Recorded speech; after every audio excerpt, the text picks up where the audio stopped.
Look, another headline on the Australian tomorrow, Albanese savages Greens over Senate housing bill block. Anthony Albanese has launched a blistering attack on the Greens, labelling them hypocrites and accusing them of prioritising political advantage over public housing after the minor party teamed up with the coalition senators to block Labor's signature $10 billion Housing Australia Future Fund.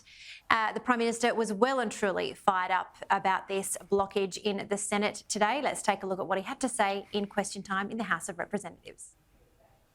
They want to build their profile, we want to build more homes. Those in that corner, Mr Speaker, they deal in protests, we deal in progress. They see issues to campaign on, we see challenges to act on. But what we had over there, with the Greens teaming up with them, is working to block public housing. This isn't student politics. And instead of hyperventilating like a debating team, you need to bring people together to get things done. Ollie, I think the Prime Minister's probably a little bit annoyed that their negotiation tactics didn't work, or the sweeteners of that extra $2 billion for social housing within 2 weeks didn't work to get the coalition and the Greens over the line. But this is quite alarming, especially for the government. It's the first, failure of this bill, as essentially as the Senate, the Leader of the Senate and the one representing, the Minister representing the Housing Minister in the Senate said that this could trigger a double dissolution when it finally comes to a vote or is debated again in October. So the government are pretty fired up about this, and understandably so, but really it's their own failing for not negotiating more efficiently. I think that Albo was watching Ollie Robinson and Usman Khawaja last night in the cricket, and he was fired up and decided to deliver a few of his sledges of his own there in question time. And there's some zingers there. I mean, this is vintage dogfighting from the Prime Minister, and he's a very good performer. I think we forget sometimes, Jenna, how good he is on his feet dancing in the Parliament. But you're right, it's just covering up the failures of the negotiation with the Greens. And that's the problem here, right?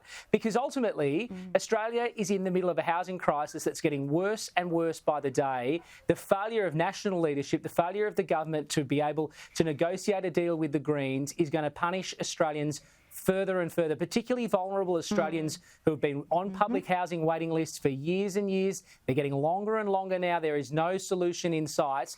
And this is a failure of the government. They can say, sure, threaten a double dissolution. They can call the Greens for what they are, but they rely on the Greens to get through all sorts of pieces of legislation in the Senate. I don't think Adam Bandt takes this lying down. He would absolutely love the attention, Jenna, the fact the PMs had a crack at the Greens, because it will just steal their resolve. So this is a political headache for the Prime Minister and the government. Sure, go to an election, call it on.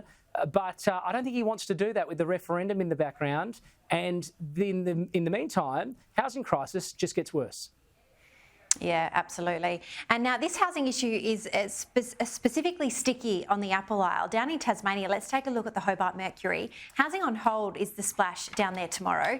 The federal government's key $10 billion housing policy has been delayed once again after Greens senators voted to postpone voting on the legislation until October. Tammy Tyrrell there for the Jackie Lambie Network is a brand new senator doing great work in speaking specifically about, actual people that are without houses in places like Burnie, has been talking so passionately about this. And then Sarah Hanson-Young copping a mouthful as well. But this issue is also front of mind for the Canberra Times when it talks about the affordable housing hit is the headline there.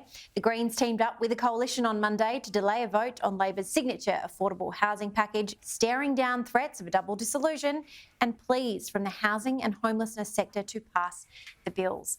I think some old tweets of Greens leader Adam Bandt may come back to haunt him, because I remember when he was discussing things with the coalition, I think he said something along the lines of, don't let perfect be the enemy of good.